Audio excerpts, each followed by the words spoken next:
Bonjour à toutes et à tous et bienvenue sur le plateau de Ma Santé au Top, votre émission qui traite de divers sujets de santé.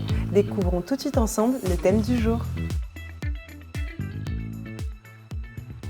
Vous l'avez découvert, aujourd'hui nous parlerons de diagnostic lourd chez l'enfant, ce moment que certaines familles traversent lorsqu'un médecin, un corps médical vous apporte un diagnostic pesant sur la santé de votre enfant. Pour ce thème aujourd'hui, et encore une fois, je suis accompagnée de Dr Priska. Bonjour Priska. Bonjour Gervane. Comment tu vas? Je vais très bien, je suis contente d'être là. C'est un plaisir de te recevoir encore une fois. Tu vas venir un peu plus souvent, je pense. On commence à bien s'habituer de ta présence, j'aime beaucoup. En tout cas, c'est un plaisir vraiment, pour moi. Aujourd'hui, tu es là, en tout cas pour ce thème qui est hautement important et je pense très difficile des fois et dont on ne parle pas assez souvent. Et donc pour ce thème, on a en notre compagnie une maman qui va venir aussi nous partager son témoignage, nous raconter l'histoire de sa famille, de son fils plus particulièrement. Et donc bonjour Ranel. Bonjour Gervane. Alors je vais te laisser te présenter rapidement. D'accord, je m'appelle Ranel, maman de 2 enfants, mariée. Voilà. Super, donc tu as 2 enfants, tu as une fille et un garçon. Oui, une fille et un garçon de moins de 5 ans. Ah oui, de moins de 5 ans. Ils ont quel âge alors? Donc 4 ans pour la grande et 2 ans et demi pour le deuxième. Ok, 4 ans et 2 ans. Ok, super. Ouais. Alors donc du coup, on va plutôt parler de ton fils. Oui. C'est chez lui qu'il y a eu du coup un diagnostic lourd qui a été posé. Exactement. Donc à la naissance, c'est ça? C'est ça. Donc je vais te laisser un petit peu nous raconter ton témoignage. Donc en fait, pour expliquer un peu, donc voilà, la grossesse de mon fils est plutôt bien passée.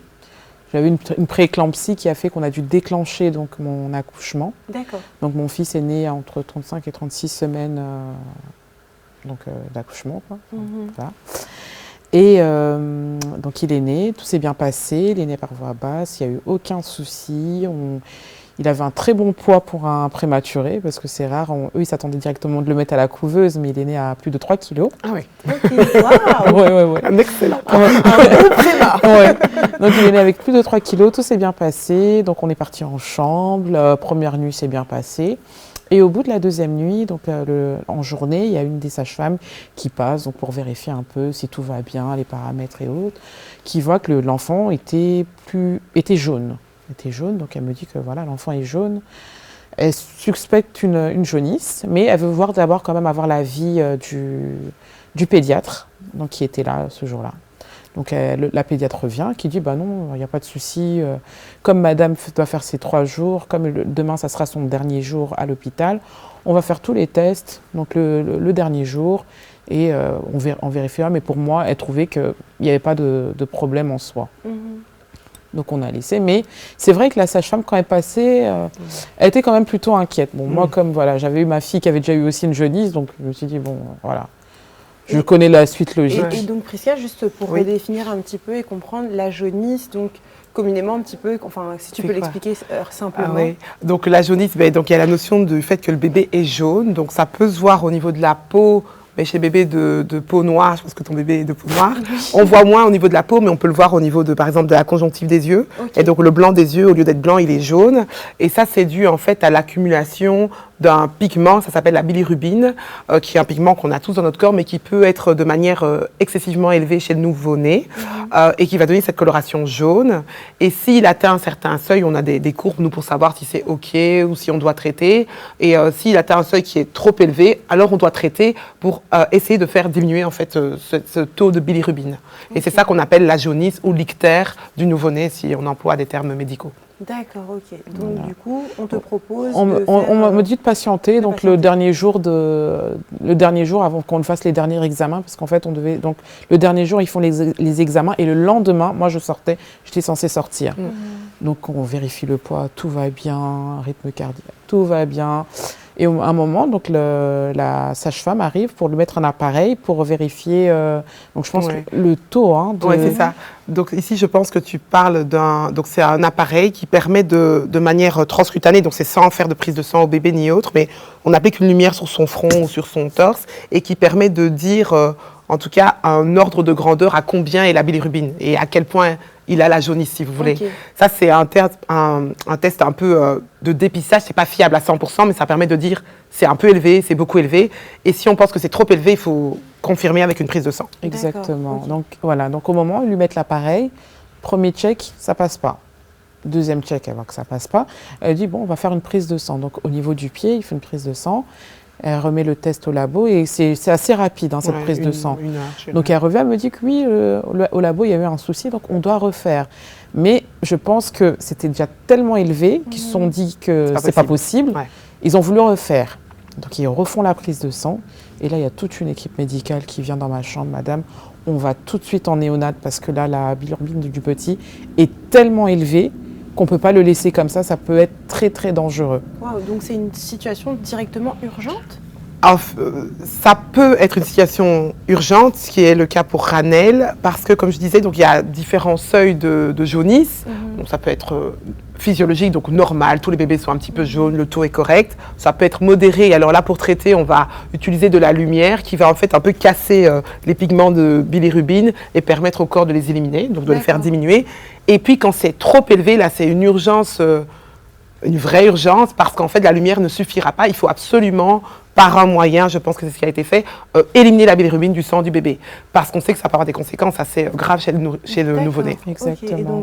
Donc là, ils prennent l'enfant, donc moi je les suis. Donc il fallait que j'appelle aussi mon mari parce qu'on avait encore une petite de 18 mois à ce moment-là. Donc qui laisse la petite quelque part pour qu'il me rejoigne à l'hôpital. Et là, on nous dit que voilà, madame, on va prendre le bébé pendant 2-3 heures, on va extraire donc le sang infecté pour remettre un sang, je pense, peut-être beaucoup plus propre, je ne sais pas comment vous dites. Donc en fait, là, c'est ce qu'on va appeler une exsanguinotransfusion. Donc exsanguiner, c'est enlever le sang du bébé. Et en fait, ce sang-là, on va l'enlever pour en remettre, donc transfuser un sang qui, lui, n'a pas de bilirubine. Et donc c'est une exsanguinotransfusion. On enlève du sang et on en met du propre. Donc c'est pas une infection, mais c'est la bilirubine, donc la jaunisse qu'on veut faire diminuer. Donc ça, c'est quand même plutôt rare qu'on doive le faire, parce que c'est rare que ce soit aussi élevé. En général, on s'en rend compte à des taux inférieurs, et donc on peut utiliser la lumière bleue pour faire diminuer. Et là, je pense que le taux devait être explosé pour que ce soit aussi action-réaction. Je pense que ça devait être très, très élevé. Très élevé, oui, c'était très élevé. Donc c'était à 31. C'est très élevé. Donc c'est très élevé. D'accord. Et généralement, les normes, elles vont jusqu'à où ? Bon, ça, je ne vais pas vous donner des chiffres parce que les normes dépendent de l'âge auquel le bébé est né, des circonstances de l'accouchement. Mais 31, croyez-moi, c'est super élevé. On est plutôt déjà à 20, c'est très élevé. Pour un bébé de cet âge-là, je pense qu'on devrait être à 2 jours de vie, on devrait être à 15. Il était à 4 jours. À 15, ça devrait déjà être haut. Donc là, 31, c'est très, très, très haut. Il était à 4 jours de vie. Et du coup, pour moi, c'était un peu une claque. Pour moi, parce que c'était, je retournais encore en néonate, parce qu'en sachant qu'avec ma fille, j'étais en néonate. Et c'était une épreuve qui m'avait quand même c'était quand même lourd, ou qui m'avait marqué. Et là, c'est vrai que j'ai eu les larmes, mais la première chose que j'ai fait quand je suis arrivée dans cette chambre, c'est de prier. Que voilà, Seigneur, parce que moi, on m'avait dit que voilà, madame, vous n'allez pas sortir avant 3 semaines. Donc moi, déjà, c'était 3 semaines à l'hôpital avec un nourrisson, un autre bébé à la maison, la gestion. Et j'ai prié dans la chambre, j'ai intercédé dans cette chambre que voilà, je ne vais pas rester autant de jours, en tout cas, que le Seigneur fasse grâce à ce moment-là. Donc après, quand la transfusion s'est faite, on nous a appelés pour qu'on puisse le voir, mais il était dans une petite, comme une couveuse, avec de la lumière bleue, où il devait rester, on peut dire peut-être 17 heures sur 24 presque. Ouais. Donc, on me le sortait juste pour le nourrir, pour quelques temps, lui faire quelques petits câlins, puis on le remettait. Donc, il était dans un petit hamac, c'était comme un hamac. Il bougeait dans tous les sens.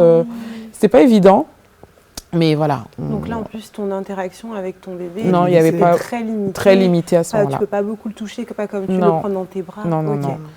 Et quand ils ont vu que le traitement réagissait bien, donc il sortait un peu plus. Et comme c'était un bon bébé qui mangeait très bien, donc ça a beaucoup aidé à sa guérison, donc le fait je l'allaitais, donc j'étais entre les deux, j'allaitais et je lui donnais aussi le lait artificiel. Et vu qu'ils voyaient que sa courbe était correcte, ils m'ont dit écoutez, là le traitement réagit bien, sa bilirubine est redevenue normale, vous pouvez sortir. Donc là c'était donc on m'avait dit 2 semaines, je suis sortie au bout de 5 jours de néonate. Ah, Dieu a répondu à ta foi. Voilà. Je suis ressortie après 5 jours de néonate. Et ensuite, on est rentré à la maison, donc on nous avait dit que voilà, de continuer toujours de lui donner à manger normalement. Et le lundi, voilà, le week-end, donc on nous a laissé le week-end de revenir pour vérifier son poids et vérifier toujours si la bilirubine n'avait pas bougé ou pas. Donc on est reparti, son poids était correct, la bilirubine n'avait pas bougé. Et on est retourné à la maison et on nous a dit que voilà, de revenir pour faire pas mal d'examens auditifs et au cerveau. Donc comme voilà. En fait, ce problème-là peut toucher aussi, peut avoir des séquelles neurologiques. La jaunisse peut impacter différents systèmes du corps humain. C'est ça. Donc, si on a un ictère grave avec des taux très élevés, il y a des risques de séquelles neurologiques. Donc, au niveau du cerveau, qui pourrait entraîner des problèmes au niveau de la motricité du bébé, mais aussi au niveau sensoriel, et ça peut, entre autres, impacter l'audition.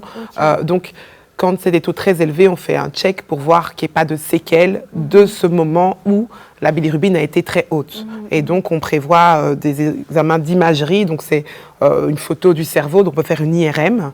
On fait une photo où on voit vraiment le cerveau, les différentes zones du cerveau, etc. On va faire des tests auditifs aussi. Et on va en fait bilanter pour voir si le bébé va bien. Ok, d'accord. Donc après, on ressort. Donc, on me donne rendez-vous 2-3 semaines après pour faire une IRM. Et un test auditif.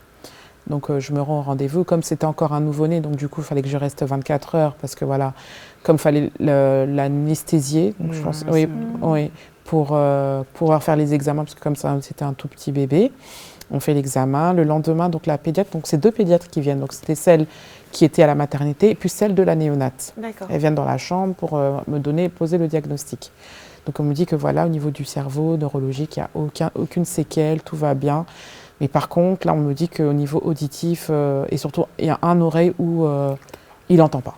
Waouh. Et là, c'était une douche froide, en fait. Douche froide. Comment ça Et tu es toute seule avec ton bébé à ce moment-là Mon mari arrivait. Donc là, j'étais toute seule avec mon bébé. Donc j'étais un peu déstabilisée à ce moment-là. Et la pédiatre toute souriante qui me dit « Mais vous inquiétez pas, il sera pris en charge, il y a des appareils. » Mais il y a ce diagnostic où on te dit littéralement que ton enfant va être sourd. Il va être sourd, voilà. Donc on me donne encore d'autres rendez-vous pour faire des tests auditifs. Donc je retourne à l'hôpital où l'enfant est né. On fait les tests, puis le test, ils avaient du mal à le faire parce que voilà, c'est un bébé, il bouge. Voilà, c'est un petit bébé, quoi. Donc après, on voit l'ORL de l'hôpital qui nous dit « Écoutez, madame, je vais vous envoyer vers un autre hôpital où les appareils sont beaucoup plus performants. » Mais elle me dit « Par rapport aux tests qu'on a pu faire, il y a quand même de l'espoir. » Mais voilà, en tant que médecin, elle ne veut pas nous donner aussi trop d'espoir. Donc, je prends l'enfant, on prend rendez-vous, je l'emmène.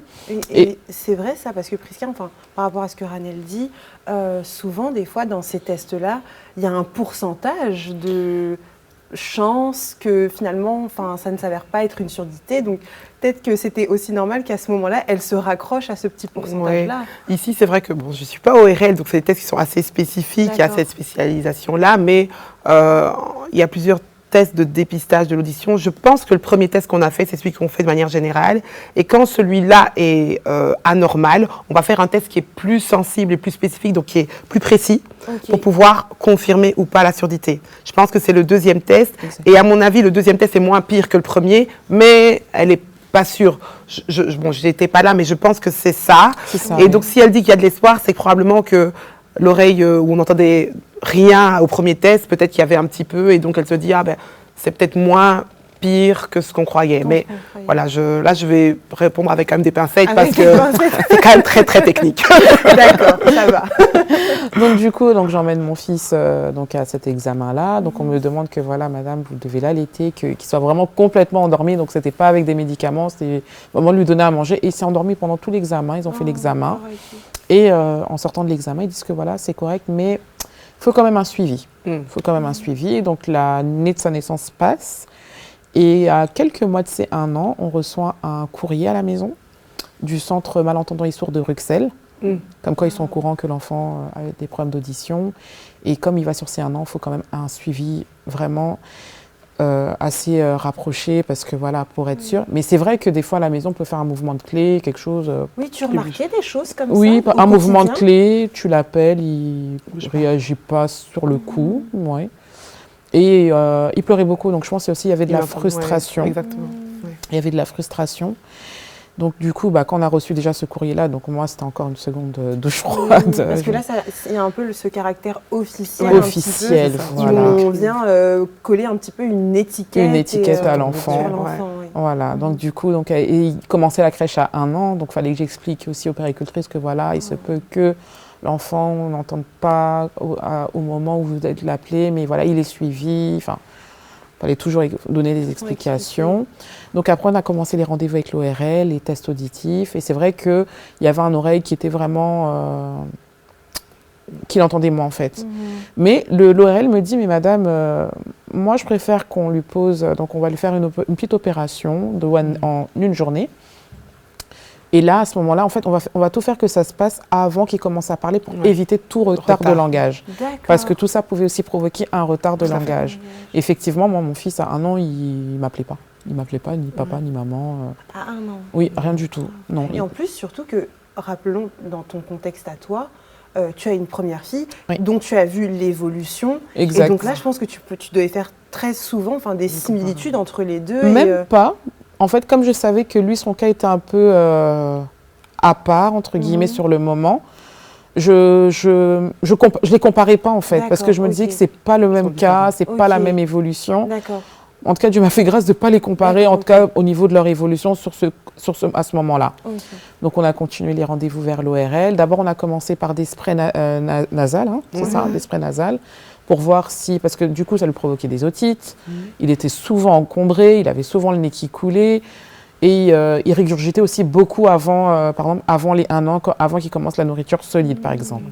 Donc, l'ORL nous accompagne, nous dit que non, lui, il voit que faut lui faire une opération, lui poser des drains aux oreilles, comme ça, on est sûr qu'il n'aura pas de problème au niveau langage. Je vais rebondir ce que tu dis, comme ça j'explique un petit peu, même si je ne suis toujours pas ORL. Mais non, donc ici, tu parles du fait qu'il était souvent encombré. Et donc quand il est encombré, il y a un petit peu du liquide qui stagne, en fait, si vous voulez, au niveau de l'oreille. Voilà, qui ne s'évacue pas. Et l'idée de mettre des drains, donc c'est des petits tuyaux. On dit aussi aérateur, donc c'est pour aérer l'oreille. Transtympanique, donc c'est au travers de la membrane qu'il y a dans l'oreille. Donc on met un petit tuyau qui permet en fait les échanges et qui permet au liquide de s'évacuer, à l'air de bien passer. Et s'il y a du liquide derrière l'oreille, l'enfant entend moins bien aussi parce que le tympan ne peut pas bien vibrer, transmettre les sons, etc. Et donc mettre les drains, c'est une première étape pour un enfant qui est encombré pour pouvoir permettre en fait d'améliorer son audition. Et donc ça, c'est ce que l'ORL a proposé. Exactement, c'est ce que l'ORL a proposé. Donc on était plutôt d'accord. C'est vrai qu'on était un peu, on se demandait, bon, l'opération, ça consiste en quoi? On était dans l'inconnu, on était vraiment dans l'inconnu, mais il nous a vraiment accompagnés, expliqué. Et quelques moais avant, donc 1 mois avant qu'on pose la date de son opération, dans mon église, il y a eu un séminaire de guérison. Waouh, d'accord. Alors je me suis dit, tiens, je vais l'emmener. Je vais l'emmener pour nous, voilà. Je vais l'emmener, on va prier pour lui. Et donc il y avait beaucoup de monde, hein, quand il y a ce genre de séminaire. Il y a souvent beaucoup de monde. Et je me rappelle, je me suis faufilée pour qu'il passe en premier. Donc il y a eu le protocole du pasteur qui était là. Donc ils m'ont fait passer. Et on prie pour lui. Au départ, il s'agitait et tout ça. Et à un moment, quand le pasteur prie pour lui, et puis il se calme, il le regarde. Wow. Et le pasteur me regarde et me dit, il est guéri. Wow. Comme ça, il est guéri. Je suis ok, d'accord, amen. Et on rentre. Tu reçois et tu prends vraiment cette guérison. Et je reçois cette guérison, tout en sachant qu'il avait commencé une nouvelle crèche. Et là, ils ont voulu poser un diagnostic, d'autisme. Parce qu'il pleurait beaucoup. Voilà. Alors peut-être que c'était lié à son voilà. Position. Et Dieu merci, donc là, quand il y a eu le séminaire, mon fils, sa guérison commençait à se manifester. Wow. Donc il commençait à dire maman, papa, maman, papa, des petits mots. Il commençait à moins pleurer. Et donc le mois suivant, donc on nous pose la date. Donc le mois d'après, il y a eu l'opération.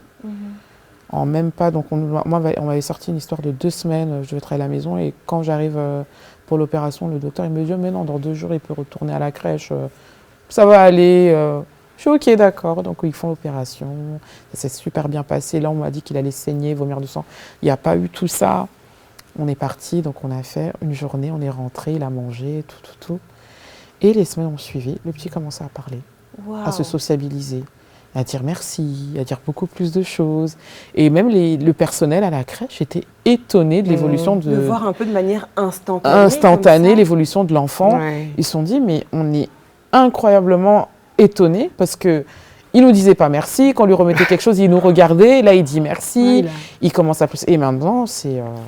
Et Ranel, en plus, tu as dit qu'il a commencé à dire maman avant d'être opéré. Oui. Donc c'est pas l'opération, non, c'est le séminaire. C'est la prière. Oui, c'est la prière. C'est ça, en fait, c'est que le cas de ton fils a vraiment montré, il a vraiment trouvé important de marquer que, voilà, l'opération peut avoir lieu, ça, il n'y a pas de souci, faites ce que vous voulez. Voilà. Mais je veux quand même que vous compreniez que la prière, en fait, m'a guéri. Cet acte de foi qu'ont eu mes parents, en fait, de m'emmener, d'aller dans ce séminaire-là, de demander à ce qu'on prie pour lui, finalement, en fait, c'est ce qui a, qui a acté sa guérison. Exactement. Et il y a une parole de mon père biologique qui m'a dit que souvent, Dieu passe aussi au travers des médecins. Des fois, souvent, on se dit, ah oui, il y a une opération qui doit... Ah, maintenant, au nom de Jésus, je dois prier que cette opération ne se fasse pas, parce que la guérison, Dieu va... Que des fois, il faut passer aussi par ce processus pour que la guérison aussi soit définitive, effective, au total, en fait. Oui, en effet, Dieu donne la sagesse aux hommes, et c'est par cette sagesse-là que certaines personnes vont être guéries, d'autres vont être guéries par l'imposition des mains, mais d'autres vont être guéries par des personnes comme le docteur Pascal, à qui on a donné cette sagesse. Soignées par des personnes comme pas guéries. Mais vraiment soignées. Mais voilà, Dieu peut passer par n'importe qui et de la manière dont il veut, en fait. Et la parole de mon père, c'est ça qui m'a beaucoup aidée à accepter cette opération. Parce que c'est vrai qu'au départ, j'étais un peu... Ouais, non, on va prier, ça va passer, ça va prier. Et cette parole m'a beaucoup aidée de pouvoir traverser le cap. Mais aujourd'hui, il va très bien, il court, il parle, il dit beaucoup de mots, il va à l'école. Il n'y a pas de retard. Il n'y a pas de retard. Il n'y a pas de retard de langage. Ouais. Et même pour vous dire qu'il dit plus de mots que sa sœur. Il a vite rattrapé. Il a rattrapé, il a vraiment, et il chante. Je me rappelle une fois, j'étais au téléphone avec une personne qui m'est très chère et au téléphone. Et elle me dit, c'est lui qui chante. Je fais oui, c'est lui. Waouh. Ouais, donc. Gloire à Dieu. Mais c'est merveilleux. Enfin, franchement, c'est vraiment beau. Et merci beaucoup pour ton témoignage. Vraiment, est-ce que tu en as déjà eu des cas comme ça, enfin, de surdité qui guérissent De surdité qui guérissent, non. Moi, je n'en ai jamais eu. Donc, je suis contente d'entendre ton témoignage. Vraiment, je rends grâce à Dieu. Mais ça nous rappelle aussi que moi, je suis médecin, donc bien évidemment que je crois en la médecine. Je pense que ce qu'on fait aide et on peut soigner. Mais ça rappelle que on ne sait pas tout, on ne peut pas tout, et que Jésus guérit. Donc, ça, c'est un beau témoignage. Donc, gloire à Dieu. Et que Dieu est souverain, Dieu guérit. Les hommes peuvent poser des mots, des diagnostics, mais l'homme ne peut pas mettre une condamnation. Et vraiment, c'est Dieu qui est souverain. Et je pense que c'est vraiment ça aussi la clé de ton témoignage, finalement. C'est que Dieu est souverain de toutes choses et il l'a manifesté dans la vie de ton fils. Et toi, Ranel, au travers de cette expérience, est-ce que tu t'es vu un petit peu comme dans un processus, tu t'es vu peut-être partir d'un point A et puis tu as évolué aussi avec ton fils. Exactement, dans ce processus. oui. C'était, ça m'a fait grandir, voir les choses différemment, parce que c'est quand même une épreuve pas évidente. Et en fait, c'est une épreuve que j'ai portée sur le moment pour voir l'accomplissement de Dieu à la fin, en fait. Et aujourd'hui, j'en témoigne. Par exemple, quand j'entends une personne que son enfant a un problème de santé sur le moment, leur dire de ne pas baisser les bras, parce qu'on peut baisser les bras très vite et se laisser aller sur le diagnostic posé. Et qu'est-ce qui t'a, toi, dans cette épreuve, vraiment maintenu ? Que Jésus guérit. Jésus guérit, et je ne le considérais pas comme sourd. Ou qu'il allait être... J'ai refusé, en fait. Je me dis, ça va passer. C'est vrai qu'il y a eu une période, le jour où on m'avait annoncé le diagnostic, je regardais mon fils différemment, dans le sens qu'il sera différent des autres enfants, il aura des difficultés que d'autres n'ont pas. Et en fait, dès que ces paroles ont commencé à m'envahir, j'ai fait non. Stop. Ouais. Si je, Tu t'es dit stop. ouais, si Ouais, je rentre veux dans pas rentrer ça, dans Je ça. refuse. Ouais. ça va pas aller. Waouh. Et c'est vraiment ça, quoi. Tu t'es vraiment levée comme une mère et Oui. vraiment tu as posé des actes de foi, tu t'es levée. Et, À la c'est grâce de vraiment, Dieu. ton témoignage est vraiment très très très très touchant.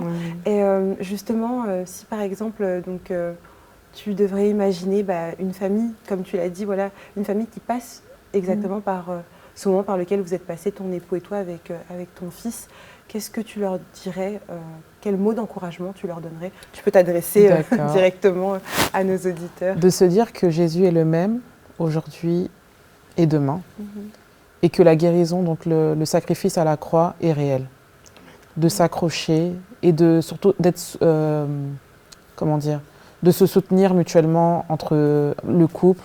Et si vous avez des personnes autour de vous qui vous soutiennent, vraiment de rester main dans la main. Parce que c'est que dans ce genre d'épreuve, quand vous êtes un couple, ou même si vous êtes seul, voilà, vous êtes maman seule qui élevait cet enfant, vous avez de la famille, des proches, ou dans votre assemblée chrétienne, vous avez des proches, de toujours marcher et de se dire que la parole de Dieu est réelle. Voilà.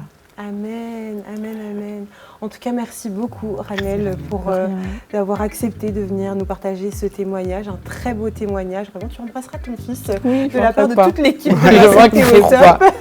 On lui fait un gros câlin. On lui dit vraiment que c'est un champion de Dieu. Et je pense que ce témoignage, il le partagera, même dans les années à venir, quand il sera adulte, qu'il sera grand. Ce témoignage-là va continuer à bénir plein d'autres personnes. Vraiment, en tout cas, encore merci. Merci à toi, Prisca, vraiment, pour toutes tes connaissances. Même quand c'est pas dans ta spécialité, tu arrives quand même à nous donner des petites pistes. Vraiment, merci beaucoup. Vraiment, et j'espère à très vite pour une prochaine émission, en tout cas.